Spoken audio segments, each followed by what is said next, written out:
Hello students, आज हमारी set theory की 7वीं क्लास है। आई होप कि इसके पहले जो कुछ भी पढ़ाया गया है आपको बहुत अच्छे से समझ में आ गया होगा। आज हम लोग डी मॉर्गन्स थ्योरम पढ़ने वाले थे। आज हमें डी मॉर्गन्स थ्योरम को प्रूव करना है। प्रूव करने से पहले एक चीज जो आपको हमने सेट थ्योरी पढ़ाते वक्त स्टार्टिंग में बताई थी कि जब हम सेट थ्योरी में कोई भी चीज प्रूव करते हैं, कोई क्वेश्चन या कोई थ्योरम प्रूव करते हैं, तो नॉर्मली जब हम कोई चीज प्रूव करते हैं तो क्या करते हैं, लेफ्ट हैंड साइड को लेके सॉल्व करना शुरू करते हैं और राइट हैंड साइड तक पहुंच जाते हैं, या राइट हैंड साइड से स्टार्ट करेंगे और उसका रिजल्ट जो है लेफ्ट हैंड साइड के इक्वल होगा। लेकिन सेट थ्योरी में थोड़ी सी कंडीशंस चेंज होती हैं। सबसे पहले अगर हम लेफ्ट हैंड साइड से आप स्टार्ट कर रहे हैं कोई चीज, तो हमें कंक्लूजन हमारा राइट हैंड साइड मिलेगा, और फिर राइट हैंड साइड से स्टार्ट करेंगे और फिर लेफ्ट हैंड साइड मिलेगा। हमें सबसे पहले लेफ्ट हैंड साइड को सबसेट या इक्वल दिखाना पड़ता है राइट हैंड साइड के, फिर राइट हैंड साइड को सबसेट और इक्वल दिखाना पड़ता है लेफ्ट हैंड साइड को। क्योंकि हमने बताया था कि दो सेट्स को हम कैसे इक्वल प्रूव कर सकते हैं अगर हमको उनके डेफिनेट एलिमेंट्स नहीं पता है, और सेट बिल्डर फॉर्म के जरिए हम उसको कैसे प्रूव कर सकते हैं। तो हमें क्या दिखाना पड़ता है कि पहला वाला जो सेट है वो दूसरे वाले सेट का सबसेट है या फिर उसके इक्वल है, और इसी तरीके से हम दूसरे वाले सेट को पहले वाले का दिखाएंगे। लेकिन दोनों ही सेट एक दूसरे के सबसेट हैं और इक्वल भी हैं, तो दिस मीन्स कि दोनों एक दूसरे के इक्वल हैं। तो इसी फॉर्मूले को या इस चीज को ध्यान में रखते हुए हम डी मॉर्गन्स थ्योरम प्रूव करेंगे। डी मॉर्गन्स थ्योरम में आपके 4 थ्योरम्स होते हैं, लेकिन हमने उनको 2 पार्ट में कर दिया है। पहला है जब हम ए यूनियन बी का कॉम्प्लीमेंट लेते हैं तो वो जो है A complement intersection B complement के बराबर होता है, और उसी का सेकंड पार्ट है। बस हमारा क्या है, यूनियन और इंटरसेक्शन के जो साइंस है वो आपस में इंटरचेंज होगा, यानी कि ए इंटरसेक्शन बी का जो कॉम्प्लीमेंट है वो आपका A complement union B complement के बराबर होगा। तो इसमें एक हम प्रूव करेंगे और उसी की हेल्प से दूसरा आपको अपने आप से प्रूव करना है। सिमिलरली ये दोनों भी आप देखिए बिल्कुल एक जैसा है। ए 3 सेट्स हैं, A B C are 3 non empty sets. Non empty का मतलब आप समझ रहे होंगे कि वो खाली नहीं है या वो नल सेट्स नहीं है। They have at least 1 element. तो A difference B union C equal होता है A difference B intersection A difference C के, और उसी तरीके से A difference B intersection C आपका इक्वल होता है A difference B union A difference C के। तो दोनों में से एक एक हम प्रूव करेंगे और एक एक आपके लिए टास्क है। अगर आपको नहीं समझ में आता है या आप नहीं कर पाते हैं तो फिर हम अगेन उसको अपनी बताइएगा, तो नेक्स्ट क्लास में हम उसे भी आपको प्रूव करके दिखाएंगे।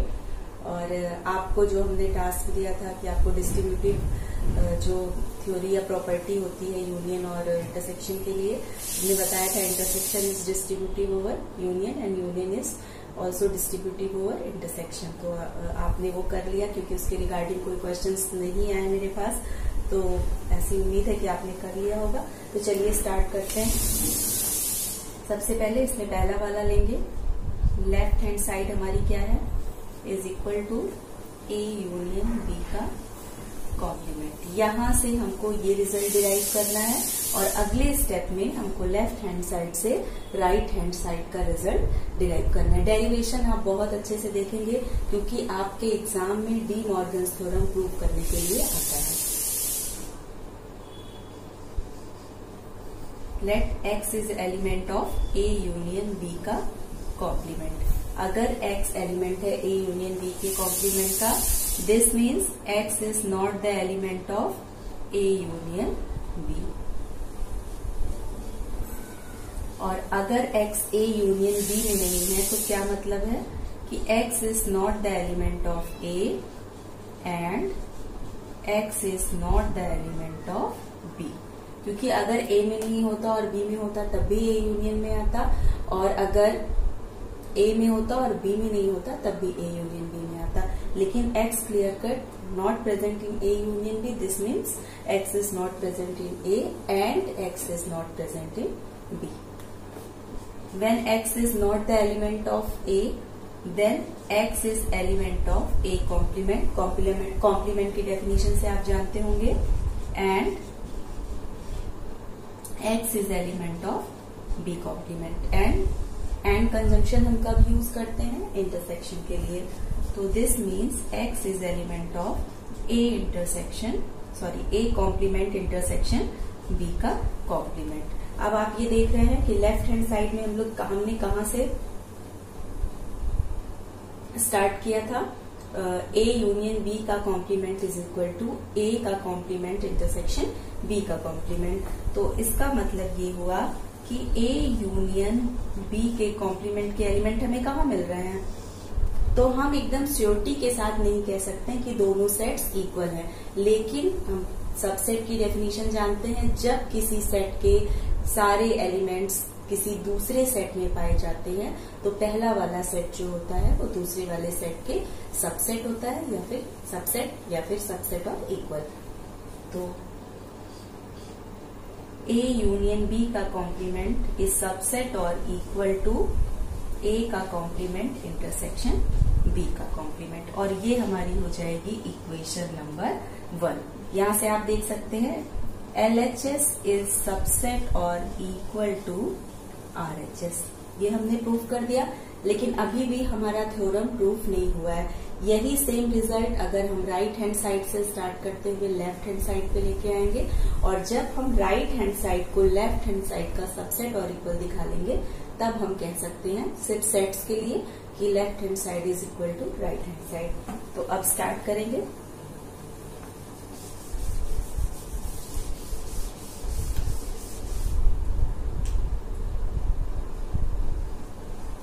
राइट हैंड साइड आपकी क्या है, ए कॉम्प्लीमेंट इंटरसेक्शन बी का कॉम्प्लीमेंट। प्रोसेस सेम है, let x is any element of A का कॉम्प्लीमेंट इंटरसेक्शन बी का कॉम्प्लीमेंट। तो इसका क्या मतलब होगा कि x is element of A का complement and x is element of B का complement. If x is element of a complement, then where x is not present, x is not the element of A and x is not the element of B. When x is not the element of A and x is not the element of B, this means x is not the element of A union B. This means x is element of A union B का complement. और ये क्या हो जाएगा आपका A union. अब हम लोगों ने कहां से स्टार्ट किया था, A complement intersection B complement is subset और equal to A union B का कॉम्प्लीमेंट। यहां पर हमने क्या देखा, RHS इज सबसेट और इक्वल टू LHS। ये हो गई आपकी इक्वेशन नंबर 2। फिर लास्ट में आप लिखेंगे फ्रॉम इक्वेशन 1 एंड इक्वेशन 2। यहाँ पे लिख दीजिए, ये अलग पार्ट है, इसको इसमें कंसीडर मत करिएगा। From equation 1 and equation 2 LHS is equal to RHS। What is your LHS? A union B का complement. And what is your LHS? A complement intersection B का कॉम्प्लीमेंट। तो इस तरीके से हम लोगों ने अपना डी मॉर्गन्स थ्योरम का फर्स्ट पार्ट प्रूव कर लिया है, और जो सेकंड पार्ट है वो सेम ही इसी तरीके से है आपका। इसे आप अपने तरीके से करने की कोशिश करेंगे। नेक्स्ट है हमने D Morgan's theorem, actually counting में तो 4 होते हैं, लेकिन बिहेवियर देख लीजिए आप 2 है, तो एक अब हम इसमें से लेकर के इसे प्रूव करेंगे।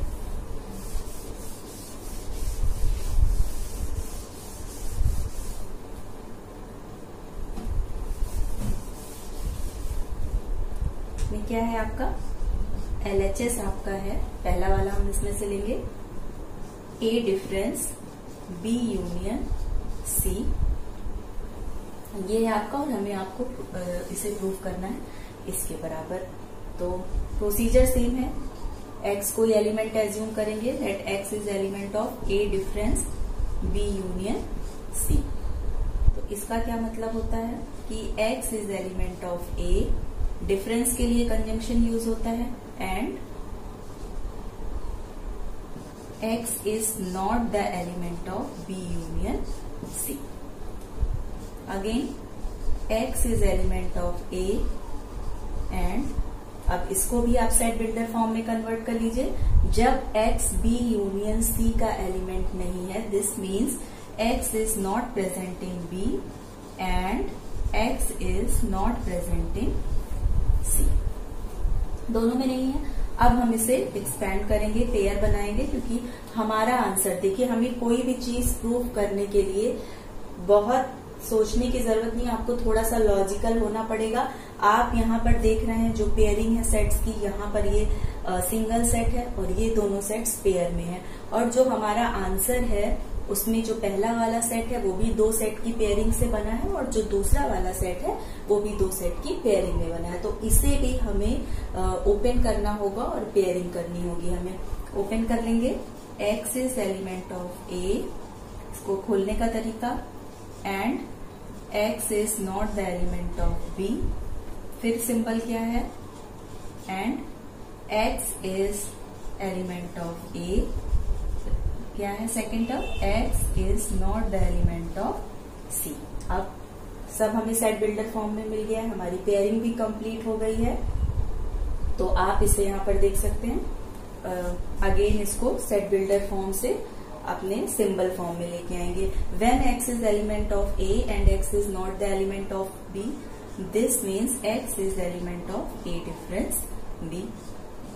एंड सिंबल को आप अभी कंजंक्शन को यूं ही छोड़ देंगे, नेक्स्ट वाले को करेंगे। When x is element of A and x is not the element of C, this means x is element of A difference C। और एंड कंजंक्शन यूज होता है अब इंटरसेक्शन के लिए, ऐसे तो डिफरेंस के लिए भी यूज होता है, लेकिन तब जब डिफरेंस के लिए यूज होता है तब क्या होता है, सेकेंड वाले एलिमेंट में does not the element of का सिंबल होता है, लेकिन यहाँ पर एलिमेंट का है, तो ये श्योर है कि ये वाला एंड कंजंक्शन जो है हम इंटरसेक्शन के लिए यूज करेंगे। Then x is element of A difference B intersection A difference C। This means LHS is subset और equal to RHS। Same procedure है डी मॉर्गन्स थ्योरम में जो हम लोगों ने पहला वाला प्रूव किया था, LHS इज सबसेट और इक्वल टू RHS। तो फर्स्ट पार्ट इसका प्रूफ हो गया है। सेकेंड पार्ट में हम क्या करेंगे, RHS से चलेंगे और LHS पर आएंगे।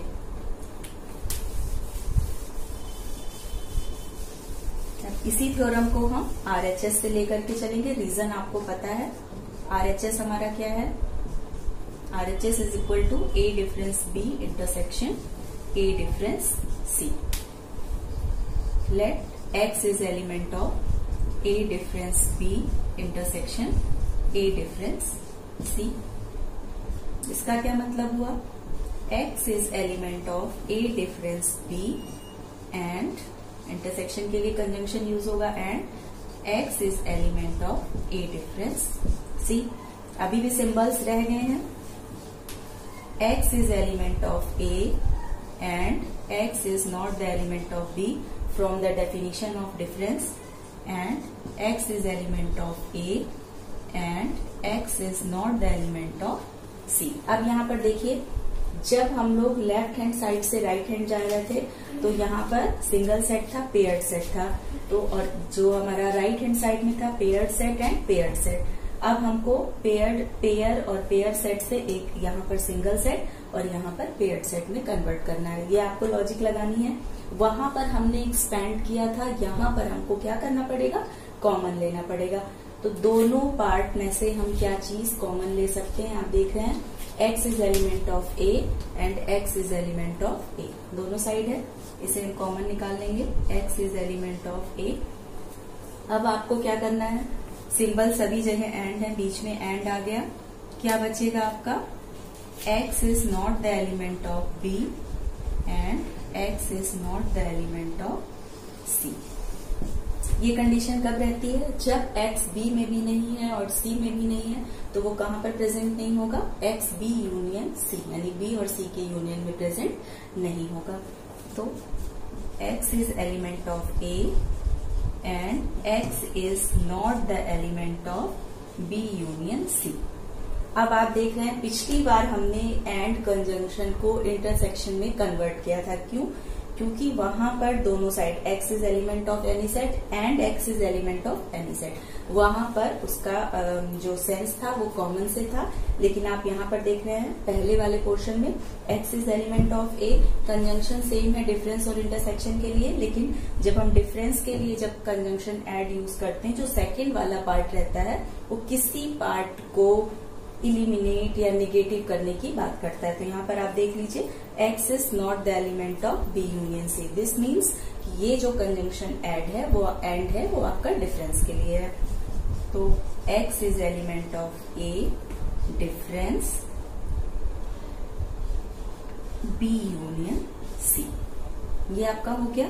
और इससे क्या पता चलता है, RHS इज सबसेट और इक्वल टू LHS। ये आपकी हो गई equation number 2। And from equation number 1 and 2 we can say that A difference B union C is equal to A difference B intersection A difference C। तो I hope आपको De Morgan's theorem समझ में आ गया होगा। Second वाला part भी इसी की तरह इजी है, आप लोग अच्छे से इसे कर लीजिएगा। और लगभग हमारा खत्म ही होने वाला है, कल हम लोग वेन डायग्राम डिस्कस करेंगे। तब तक आप लोग इससे रिलेटेड क्वेश्चंस को लगा लीजिए और घर पे रहिए, सुरक्षित रहिए। Thank you.